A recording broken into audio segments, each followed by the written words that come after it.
So if you've paid attention to popular media in the last decade or so, you've likely noticed a trend of sorts. Crossovers have taken over many companies' focus in recent memory. Ever since the immense billion-dollar success of the first Avengers movie from Disney and Marvel in 2012, and the many movies to come afterward, so many companies have been chasing the same exact sort of thing. An all-encompassing, gigantic crossover with familiar characters uniting together. Except this almost never pans out. Justice League was arguably the first attempt at this sort of thing, and it was a colossal failure. This yet again proves DC is at its best in films when it's just being DC, and not trying to copy Marvel.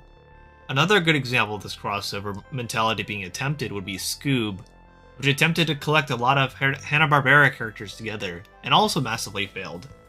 Both of these attempts failed to bring together characters in an exciting or interesting way, but also Marvel themselves, which kicked off this entire trend, seems to be completely missing the mark with the majority of audiences these days.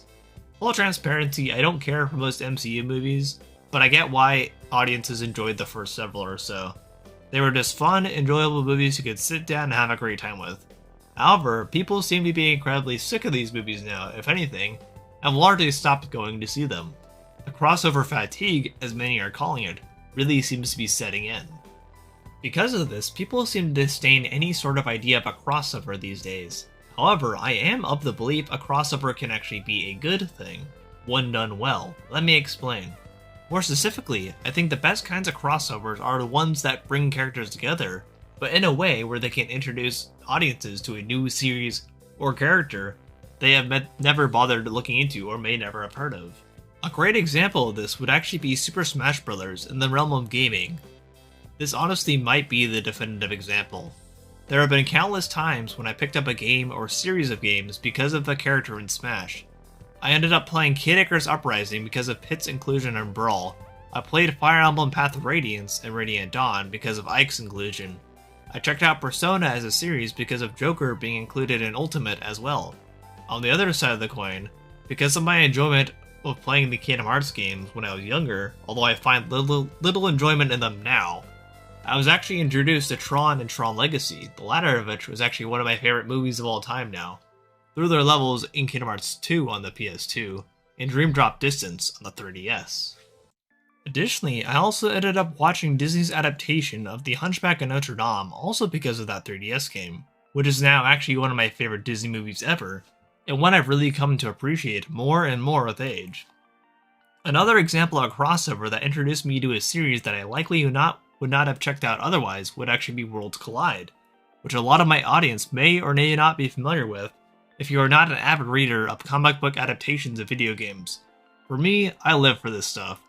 There are so many wacky and goofy comic book versions of games, but there are also some genuinely good, well-written ones. Such is the case with Archie Comics' short-lived run of Mega Man comics, which I was initially introduced to through Worlds Collide, which itself was actually a crossover between Sonic the Hedgehog and Mega Man, since Archie was publishing comic series for both at the time. I had heard of Mega Man, but never really looked into it as a series, but this crossover convinced me to do so, as I saw a lot of cool elements in the Mega Man series through the crossover. I always had been a giant Sonic fan, but never really looked into Mega Man until that point.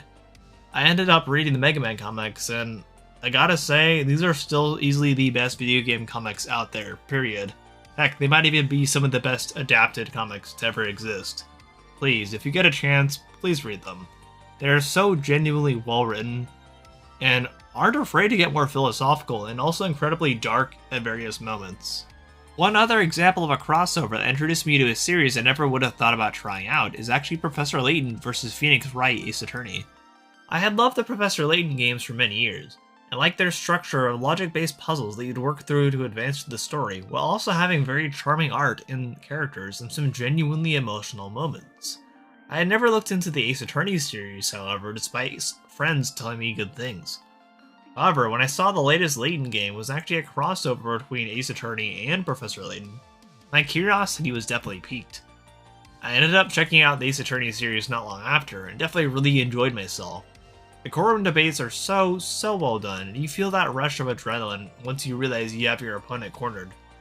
It's absolutely incredible how they captured that within a game about lawyers. The characters are all very well developed, and the story is great throughout the entirety of the first 3 games. Literally the only piece of media that makes being a lawyer fun. Well, except for maybe Daredevil. So in conclusion, I think crossovers can be a very good thing when done well. They can unite fans from totally different fandoms and bring them together for one project. Make them look at each other's favorite things and potentially see something they may want to try out for themselves. That's really the beauty of crossovers in my opinion. I've made tons of friends in other fandoms I've joined just from experiencing a crossover and getting a taste of what other media might be like.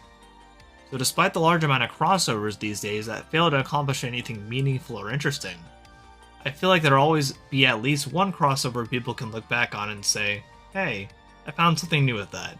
And for me, that's all I need. Hey, thanks for watching this video. If you liked it, give a like. If you didn't like it, give a like anyway.